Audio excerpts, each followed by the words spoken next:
Hello everyone and welcome back to my channel education with Malhotra ji. दोबारा से लेके आ गई हूँ अपनी new general knowledge fact video. और आज के इतने खतरनाक फैक्ट्स होने वाले हैं कि आप सोचोगे ये भी कुछ है इंडिया में।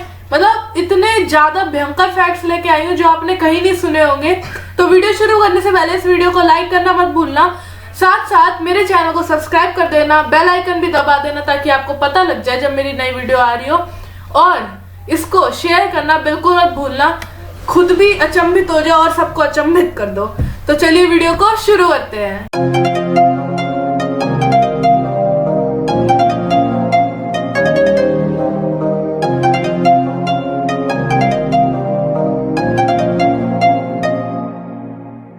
तो पहला फैक्ट ये जो हमारी स्क्रीन पे दिख रहा है वो है India has over 3 lakh mosques and over 2 million Hindu temples. यानी कि सबको पता है कि कितने सारे मस्जिद है इंडिया में, कितने सारे हिंदू के टेम्पल्स हैं, पर ये नहीं पता कि कितने हैं। तो 3 लाख मॉस्क्स हैं, अब तो क्या पता ज्यादा हुई उस डेटा के हिसाब से, और over 2 million Hindu temple, 2 million Hindu temple, सोचो कितने होते हैं। और नीचे भी इधर दे रखी डिटेल कि about 15% of India's population is Muslim. India की जो 15 से 18% पॉपुलेशन है वो मुस्लिम धर्म की है। The mosques across the country range from small village building to immense famous ones like the Mecca Masjid in Hyderabad or the Jama Masjid in New Delhi। जो new Delhi की जामा मस्जिद है और जो मेका मस्जिद है हैदराबाद की, वो बहुत ज्यादा फेमस 2 मस्जिद है मुस्लिम धर्म की और बहुत ज्यादा सुंदर दिखती हैं। उनको वहाँ पे विजिट करना जरूर बनता है।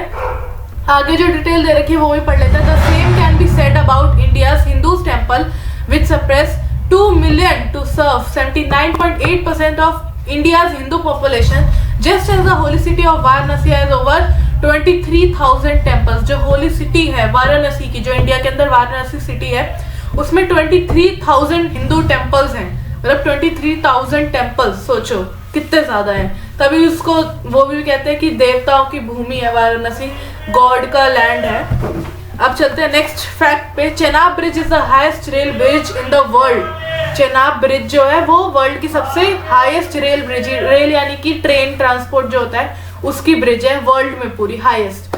Not all of India's famous monuments are religious. The jaw dropping bridge spanning the Chenab River in Jammu is 1178 feet above the water. If you are afraid of heights, you might want to skip this one। यानी कि इतनी ऊंची bridge है। Jaw dropping का मतलब यहाँ पे कि जैसा मुंह खुला का खुला रह जाता है ना, वैसा जॉ ड्रॉपिंग है। मतलब इसको देख के इतनी ऊंचाई पे है, वो भी पानी की ऊंचाई पे है। सोचो अगर आपको डर लगता है ना इससे कि इतनी ऊंची ब्रिज है तो आप वहां जा नहीं सकते। सोचो डर लगता है वहां पे बहुत ज्यादा जाने में। नेक्स्ट है हमारा Rajasthan has a temple of rats. एक ना इंडिया में बहुत फेमस टेम्पल है, राजस्थान के अंदर सिचुएटेड है। वहां पे बहुत सारे रैट्स जो चूहे होते हैं वो ऐसे ही बहुत सारे खुले रहते हैं वहां पे, और बहुत सारे मतलब कि 13-14 हजार होंगे मेरे हिसाब से। तो जो मैंने इसकी ऑनलाइन फोटोज देखी है, मैं अभी तक गई नहीं हूँ, मैं भी प्लान कर रही हूँ कि जाऊँ वहां पे। और इधर नीचे लिखा हुआ है the animal wonders of India continue. Although rats might not be at the first species you think to be worshipped, there is a temple in Rajasthan dedicated to rats। यानी कि rats को डेडिकेट किया हुआ एक temple है राजस्थान में। वहाँ पे ऐसी मान्यता है कि मतलब rats उनके लिए अच्छे होते हैं या ऐसा कुछ है उसके पीछे बैक स्टोरी। तो एक पूरा टेम्पल है जो rats को डेडिकेट किया हुआ है। Thousands of rats call the temple home, making it one of the country's most unique attractions। यानी कि ये most unique जो टूरिस्ट अट्रैक्शन होती हैं उसमें भी आती है। Many pilgrims visit the temple every year on their own religious journeys, so make sure to be respectful of local customs when visiting। यानी कि आपको वहाँ पे जाते टाइम आप मतलब उनके जो लोकल कस्टम्स है उनको रिस्पेक्ट करना जरूर, मतलब उनको जरूर रिस्पेक्ट देना उनके लोकल कस्टम्स को। जो वहाँ पे रूल्स होंगे, जो मतलब वहाँ पे बताया गया होगा कि ऐसे करना है वैसे करना है, तो वो सब उसको फॉलो करते हुए ही वहाँ पे जाना। नेक्स्ट देख लेते हैं हमारा नेक्स्ट सबसे अमेजिंग फैक्ट हमारे सामने है। यहाँ पे home of mysterious skeleton lake. Skeleton lake, skeleton मतलब समझते हो हड्डियों का ढांचा जो नहीं होता जो हमारे साइंस लैब में होता है, वैसा पर असली का मिस्टीरियस स्केलेटन लेक। अब ये दिखा रहे हैं कि कहाँ पे लोकेटेड है। Located in the Himalayas at about 16,470 feet and the glacial lake Roopkund has become famous for the human skeletons found in the lake and surrounding areas। यानी कि जो ये है ये सिचुएटेड कहाँ पे, हिमालयस के 16,470 फीट पर। और ग्लेशियल मतलब कि जो ग्लेशियर्स होते हैं ना वो सब। ग्लेशियल लेक रूपकुंड है वहां के लेक का नाम, has become famous for the human skeleton found in the lake and surrounding areas. ये स्केलेटन पता है कैसे आते हैं, जो लोग ट्रैकिंग के लिए जाते हैं हिमालयस पे और बहुत ज्यादा बर्फ हो रही होती है तो वहां पे वो जम जाते हैं या उनकी डेथ हो जाती है तो बर्फ के नीचे दबते जाते हैं। फिर जब ग्लेशियर्स पिघलते हैं ना तो वो सारे ऐसा नदी के साथ बह बह के वहां तक आ जाता है। जब तक वो आ रहे होते हैं वहां तक तो उनका सारा जो वो होता है मांस होता है, स्किन होता है, वो सब हट जाता है, यानी कि मतलब डिकम्पोज हो जाते हैं, वो एक टाइप ऑफ कह सकते हो। तो उनका स्केलेटन बच जाए। तो ये जो सारा एंड में आके रुक जाता है ना लेक रूपकुंड पे, तो वहां पे ये सारे स्केलेटन वहां पे बह के आ जाते हैं। It is thought that the skeleton are the remains of the people from 9th century, मतलब कि ऐसा कहा जाता है कि 9th सेंचुरी से ये स्केलेटन्स जो है वो आते रहते हैं। रिमेन्स ऑफ द पीपल यानी कि बचा कुचा जो होता है वो, who perish during the severe hailstorm यानी कि बर्फबारी जो होती है खतरनाक वाली सीवियर हेलस्टॉर्म, उस टाइम जो लोग मरे होते हैं उनका ये सब वो होता है रिमेन्स। तो चलते अब हम अपने नेक्स्ट पे। Hinduism is the oldest religion in the world.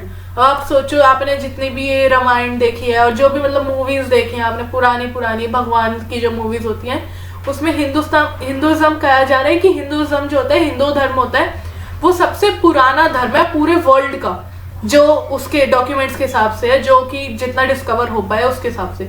With documents dating back as early as 5500 BCE, Hinduism is considered as the oldest religion in the world. यानी कि डॉक्यूमेंट्स के हिसाब से, जो कि डॉक्यूमेंट्स भी कब के 5500 BCE यानी कि बिफोर क्राइस्ट जो होता है BCE उसको लिखते हैं 5500 ईयर्स बैक बिफोर क्राइस्ट। सोचो इतना पुराना है हिंदुज्म का, जो डॉक्यूमेंट से लिए जा रहा है कि इतना पुराना रिलीजन है वर्ल्ड का। There is not a known founder of Hinduism, यानी कि हिंदू धर्म जो है इसका कोई जाना माना मतलब कोई ऐसा हमें पता नहीं है कि ऐसा की कौन फाउंडर है इसका। Hinduism is the third largest religion in the world serving more than 1 billion people, यानी कि पूरे वर्ल्ड का हिंदू धर्म जो है वो थर्ड लार्जेस्ट धर्म है और इसमें जो मान्यता रखने वाले लोग हैं वो 1 बिलियन से ज्यादा है। सोच सकते हो कितना बड़ा फैला हुआ है हिंदुज्म रिलीजन।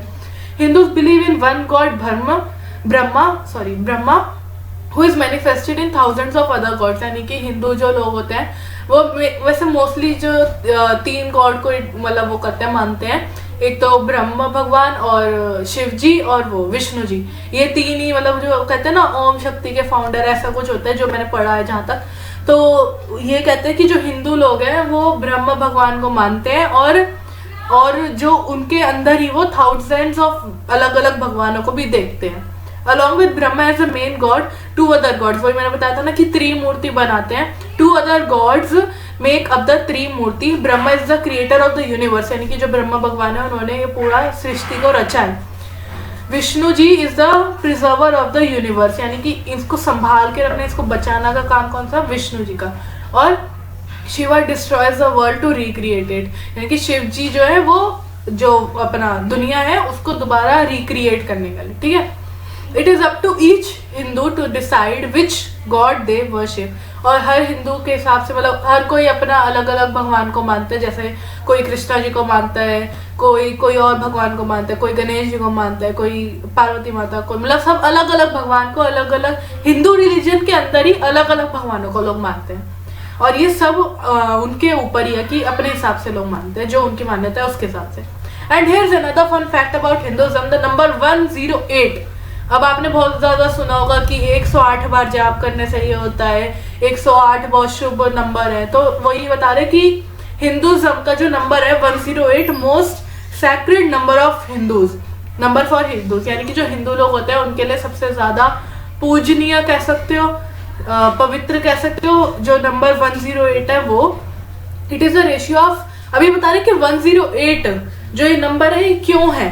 अब ये इनकी डिस्कवरी के हिसाब से ये है कि it is a ratio of sun's distance from earth to sun's diameter as well as the ratio of moon's distance from earth to the moon's diameter. यानी कि एक जो रेशियो होता है ना, जैसे मैथ्स में पढ़ा है कि 2:3, 4:8, मतलब ये एक रेशियो है 108 जो सन का डिस्टेंस है अर्थ से और उसके डायमीटर का। डायमीटर मतलब जैसे एक सर्कल होता है जो सेंटर से एक पॉइंट गुजरता हुआ, मतलब एक लाइन सेगमेंट होती है जो सर्कल के अंदर अंदर ही 2 पॉइंट पे सर्कल को टच करती है, सेंटर से गुजरते हैं, वो उसको डायमीटर कहते हैं। ठीक है, जब मैं एक और बता देती हूँ चीज कि chord is the largest diameter in the circle.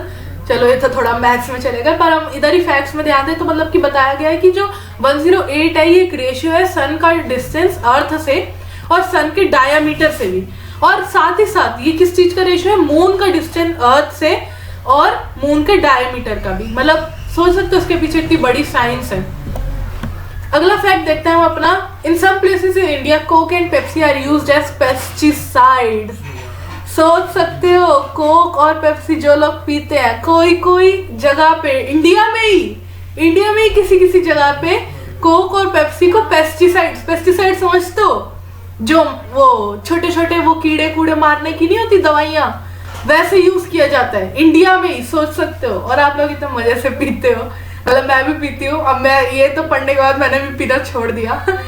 In the Chhattisgarh state of India, which is one of the world's largest rice producing areas, farmers began to spray their field with Coke and Pepsi products since it was cheaper than traditional pesticides and seemed to work just as well कि काफी हद तक उस जैसा ही काम करता है। तो छत्तीसगढ़ जो स्टेट है इंडिया का, जो सबको ही पता होगा, और उसमें जो है कि जो राइस प्रोड्यूसिंग एरियाज होते हैं वहाँ पे फार्मर लोग क्या करते हैं कि अपने जो फील्ड होते हैं उसमें कोक और पेप्सी के प्रोडक्ट स्प्रे करते हैं, ना कि वो ट्रेडिशनल पेस्टिसाइड, क्योंकि कोक और पेप्सी उनको काफी सस्ता पड़ता है और वो आसपास का ही काम करता है पेस्टिसाइड से। मतलब आप ये सोचो, आप लोग उसको पीते हो, मतलब ऐसा बहुत कुछ होता है। एक पेस्ट होता है, मैं ब्रांड नहीं बताऊंगी ऑब्वियसली, पर एक टूथपेस्ट होता है, उसको लोग टॉयलेट साफ करने के लिए यूज करते हैं और वो हम मजे से अपने बचपन से करते आ रहे हैं, उसको हम उससे ब्रश करते हैं। ब्रांड नहीं डिस्क्लोज करना चाहूंगी। कुछ लोग तो जूते चमकाते हैं, मैं खुद ही जूते चमकाती हूँ एक टूथपेस्ट से। On looking more closely at this method, it's thought that the sweet syrups attracts ants to the field which eat the eggs and larvae of insect that commonly destroys the crop. ठीक है, अब चलते हैं हम अपने next fact की तरफ। सबने सुना होगा कुंभ का मेला, जब बोलते हैं ना कि 2 भाई ये तो कुंभ के मेले में बिछड़े हुए हैं, अब आके मिल गए, तो वही कुंभ के मेले की यहाँ पे बात की गई है। कुंभ का मेला इज विजिबल फ्रॉम स्पेस। सोचो, अर्थ के बाहर जो हमारा ये स्पेस है ब्लैक कलर का, जो हमें लगता है कि है वैसे नहीं होता, डार्क होता है सब कुछ, इसलिए ब्लैक उसको रेफर किया जाता है, पर जो स्पेस है वहां से धरती का कुंभ का मेला दिखता है। सोचो कितना बड़ा है ये कुंभ का मेला, सैटेलाइट व्यू से दिखता है। सोचो, कुंभ का मेला is one of the important festival and pilgrimage site at the largest gathering on earth. अब तो कोरोना की वजह से थोड़ा सा कम लोग जाते हैं, वैसे तो अभी भी बहुत भीड़ है, पैर रखने की जगह नहीं होती, पर फिर भी काफी कुछ गवर्नमेंट ने बैन वैन कर दिया है। तो कुंभ का मेला एक बहुत इंपॉर्टेंट फेस्टिवल होता है, बहुत सारे लोग मानते हैं, यहाँ पे आके पूजा वगैरह करते हैं, एंजॉय करते हैं, और ये एक बहुत बड़ी पिलग्रिमेज साइट है इंडिया की। और ये पूरे अर्थ की लार्जेस्ट गैदरिंग समझते हो, इकट्ठे होते हैं जहाँ पे लोग, तो अर्थ की लार्जेस्ट गैदरिंग गिना जाता है इसको। While a celebration takes place each year, there is a festival of greater significant at 4 year and 12 year intervals. यानी कि इतना बड़े स्केल पे ही होता है ये फेस्टिवल, हर साल होता है। सोच सकते हो कितना ज्यादा गैदरिंग है। और ये पता कैसे लगता है, अब ये भी पढ़ लेते हैं। The number of people attending the festival is so large that the crowd is visible in satellite photo taken from the space।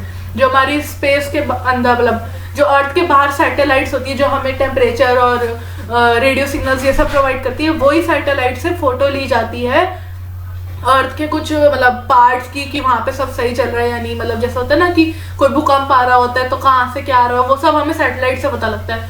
तो सैटेलाइट से ही फोटो ली गई है कुंभ के मेले की, और जो कि विजिबल है। क्राउड सोच सकते हो कितने लोग हैं कि स्पेस से विजिबल है वो क्राउड। भाई साहब, इट वाज रियली एस्टॉनिशिंग।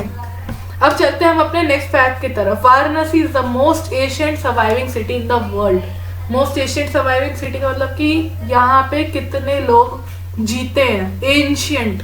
ठीक है, अब पढ़ते हैं इसकी description. The holy city of Varanasi also known as Banaras और काशी।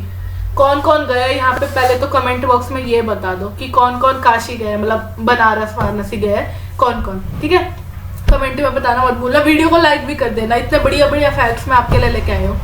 तो पढ़ते हैं। The holy city of Varanasi is also known as Banaras और Kashi, believe to be one of the oldest living cities in the world. In fact, it is believed that this place was the home of Lord Shiva and Goddess Parvati. सोचो कि यहाँ पे जो लोग रहते हैं वो बहुत पुराने लोग अभी तक जिंदा रहते हैं, मतलब कि वहाँ पे सबसे ज्यादा लोग सरवाइव करते हैं। और ये माना जाता है उस प्लेस के बारे में कि ये एक थोड़ा टाइम पहले लॉर्ड शिवा और गॉडेस पार्वती जो थी उनका भी घर था, होम था, मतलब कि वंस अपॉन अ टाइम, ऐसा माना जाता है। अब चलते हैं अपने नेक्स्ट फैक्ट की तरफ। India has the current tallest statue in the world. सबको पता होगा, वैसे तो न्यूज में भी आया, पर ये जो है सही में बहुत ज्यादा गर्व की बात है इंडिया के लिए कि इंडिया में अभी प्रेजेंट टाइम पे लॉन्गेस्ट मतलब टॉलेस्ट स्टैचू है पूरे वर्ल्ड का। और वो कौन सा है ये भी आपको पता है, सरदार वल्लभ भाई पटेल का स्टैचू है। चलो इसकी डिस्क्रिप्शन पढ़ लेते हैं। मेजरिंग 600 फीट यानी कि मीटर्स में देखा जाए तो 182 meters in height, the Statue of Unity is currently the tallest statue in the world. ठीक है, और the statue which is a tribute to the independence leader Sardar Vallabhbhai Patel is located in the western state of Gujarat where Patel was born. यानी कि जो सरदार Vallabhbhai Patel है जहाँ पे वो बॉर्न हुए थे वेस्टर्न स्टेट ऑफ गुजरात में, वहीं पे इनका एक बहुत बड़ा विशाल स्टैचू बनाया गया है। वहाँ पे लोग जाके देखते भी हैं बहुत ज्यादा। वहाँ पे आजकल तो कभी कभार शूटिंग भी होती है वहाँ पे। मतलब ये इतने ज्यादा गर्व की बात है इंडिया के लिए कि अभी करंट स्टेज पे पूरे वर्ल्ड में इंडिया में ही है सबसे टॉलेस्ट स्टैचू, वो भी हमारे इंडिपेंडेंस लीडर का सरदार वल्लभ भाई पटेल जी।